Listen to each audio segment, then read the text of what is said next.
hope this one works. This is very interesting. It's recording, the red light is flashing. Ready? Yeah, is it flashing? Yeah. Okay, good. And 3, 2, 1, go. I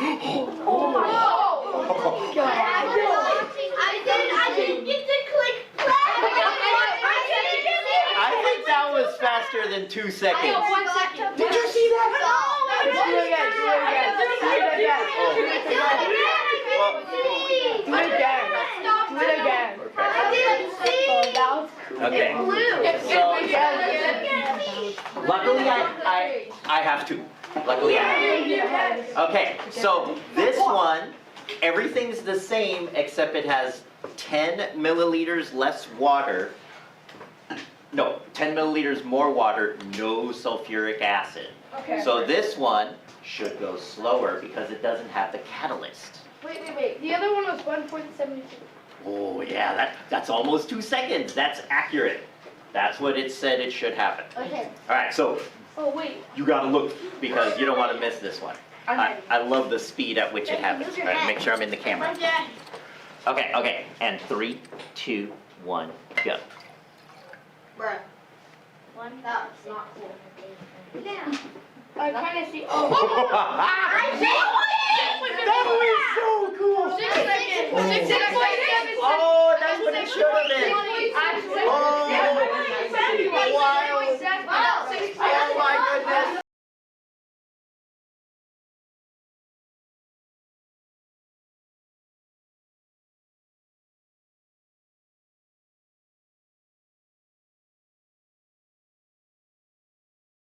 Welcome to the lab.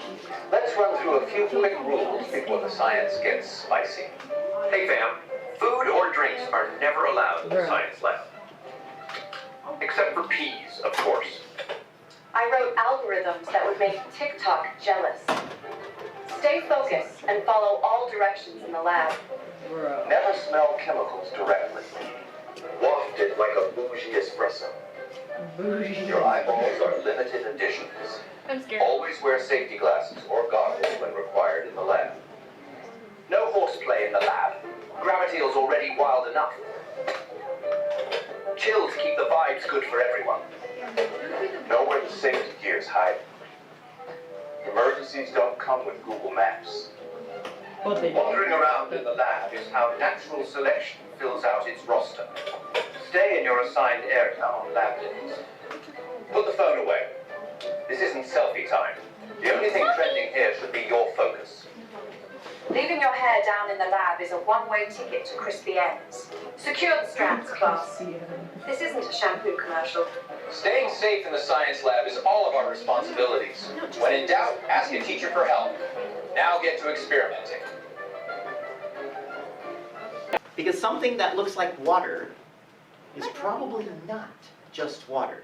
It could be water, but if it's not, you don't want to have us call 911 to get your stomach pumped or have you take some antitoxin, usually like charcoal. And that's why you never just put your head, now this is an empty beaker, you don't just go, what's in there? There are certain acids and bases that are so strong, they will make your eyes water and singe your nose hairs. And also your nasal passages will feel irritated. So that's why waft like a bougie espresso. And if you waft and get no odor, does that tell you it's water? No, that just tells you it has no odor. I'm not getting an odor out of this one, and I can tell you this has potassium iodide in there. Oh. Okay, and that is not for drinking. So I've got 2 versions of the same chemicals with one difference. So these 2 beakers have a solution of potassium iodide along with, what else did I put in there? Potassium iodide and water. This one has potassium iodide, water, and 10 milliliters of sulfuric acid. It's not a strong sulfuric acid, it's 1/10 of a mole. Now you're probably thinking, isn't that an animal? Not in chemistry. Molar in chemistry also not your back teeth, represents how strong the solution is. So a 1 molar strength is the base strength. This is 10 times less. It's 1/10 of a mole. So it's not strong sulfuric acid. I still wouldn't like drink it or anything. If it's 2 moles, that means it's twice as strong as the normal sample. So that's the main difference. Potassium iodide, this one has sulfuric acid, this one does not. In the middle, I've got 2 exact same beakers, and those have the white cloudy stuff. You see that white cloudiness? That is starch. Have you heard that word, starch? What have you heard it represent? What is starch? Starch. What I think. It's like, how can I say? It's, I think the cooking thing. It is a food. It's a food. What else do you know? Like cornstarch, You've heard of cornstarch. You put that in food, right? What else? liquid starch. You've heard of liquid starch. I actually made this with starch powder. I poured some water in it, had it in a paste. Then I used boiled water to mix it into a more watery solution, what we call aqueous. And this I added, let's see, so it's not just starch, because if it was just starch, it'd be drinkable. And I added 10 milliliters of something called sodium metabisulfate. Yeah, you're like, what is that? Right? That means don't touch. Now, starch is also a complex carbohydrate. Sugars are simple carbs. That means that when you eat a sugar like from fruit, that sugar gets broken down so quickly you get the energy really fast, right? But if you eat something like pasta or rice, that's so many chains of carbohydrates, it takes your body longer to break it down. So it gives you energy for longer. Okay? Sugar, energy goes fast, you crash. Complex carbohydrate, you get energy for longer. That's why endurance sports, they carb load so they can have energy at the end of their activity.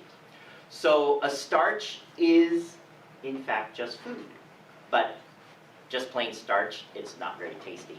And with sodium metabisulfate, you definitely don't want to drink it. Yeah? What type of AI did you use for the, Kessler Science used it. Huh? Kessler Science made that one. The one I've done, I used VO3. So here's what I want you to do. I want you to help me out. The only one change, right? Sulfuric acid, no sulfuric acid. You got that? What I want you to do is open up a new tab and bring up a Google timer or stopwatch. I want you to time how long something happens, if anything. And if you heard from my class, the first time I did it with them, nothing happened. So that's a possibility. There might be nothing happening. How long? Okay, I got a stopwatch. Okay, so here, the question was asked, how long? First of all, if I combine 2 solutions, what are some evidence of a reaction taking place? Rylan? It blows up is definitely evidence that there was a chemical reaction. What else? Ellie? It's changing color. Changing color is another evidence of reaction. I Cooper? have 2. Okay. It's releasing gas, aka bubbles. So gas, if you've ever mixed baking soda and vinegar, you get so much gas it bubbles, right? Yeah. That's a definite example of a chemical And then reaction. temperature change. And if you start feeling your beaker get hot or cold, you know there's a chemical reaction. So here's how timing is gonna work. Okay, I'm gonna count down 3, 2, 1, go. When I say go, I'm gonna pour this starchy solution into this clear solution, and you're gonna stop the timer. Once anything happens, that means there was a chemical reaction. So if you see bubbles, if you see smoke, if I say it's getting warm, or it's getting cold, or color changes, stop the timer. We're gonna see how long it takes for something to happen.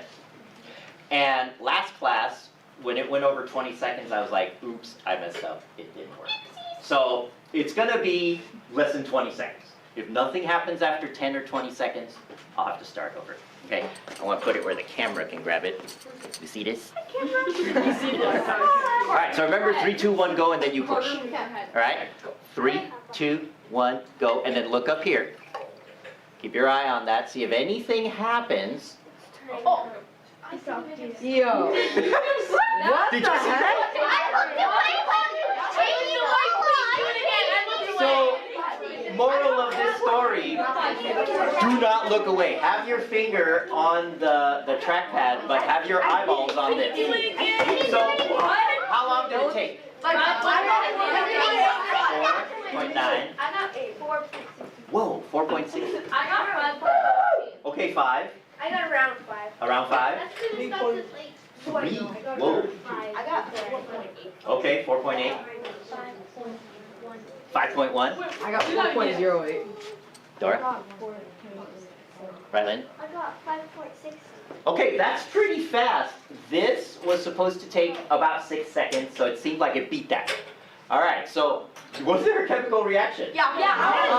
No, there's not a chemical reaction at all. No, guys, it was just blocking in the first place. I looked and we restarted our timer. Yeah, restart your timer.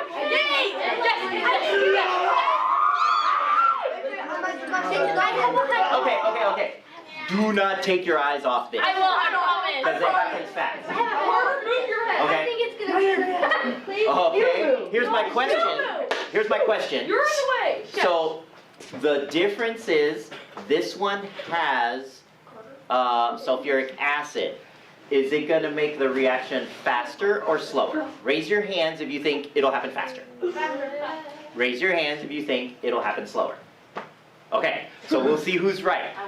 It has to beat 4 seconds to be faster, and like I said, do not take your eyes off it. I promise. It's super fast. I promise. All right, it's gonna be 3, 2, 1, go. Okay, 3, 2, 1, go. What? That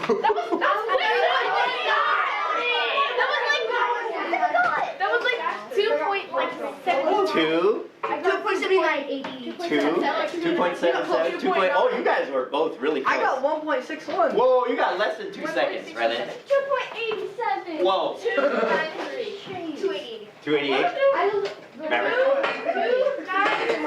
Oh, you got almost 3. How many? 258. Okay, Isaac. 247. Alira. About 2.5 seconds. 2.5. 254. 254 for Lorelai. 3.65. Whoa, she got over 3. I got that. 2.9. So, can we agree it went faster? So,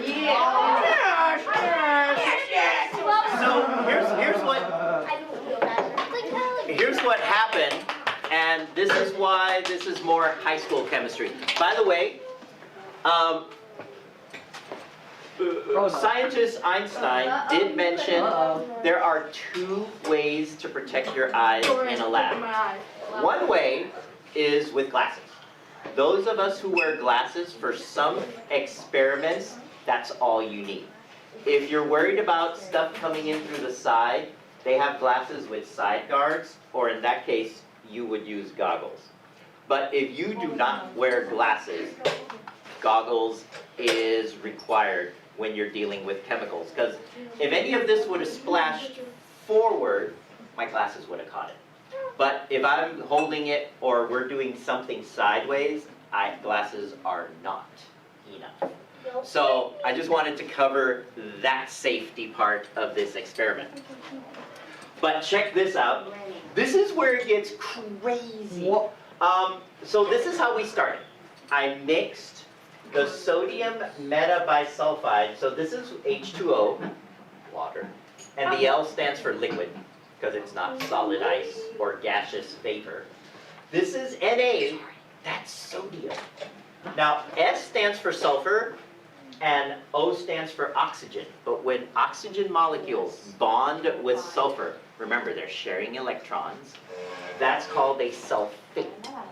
But this has 2 sulfurs, which is why it's a metabisulfate. Bi means 2. So that's the chemical formula of metabisulfate. And remember, the faster one, I added sulfuric acid, which is sulfate with hydrogen. And it's aqueous.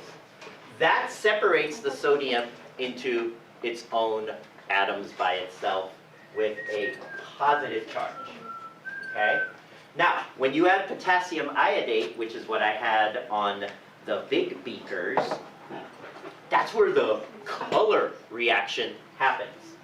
Potassium is K, iodine is capital I, and iodine with oxygen is an iodate. Ooh, did you hear that? Sulfate, iodate. So if you have ATE, you probably have oxygen. Now that gets split up into potassium and iodate. That is the one.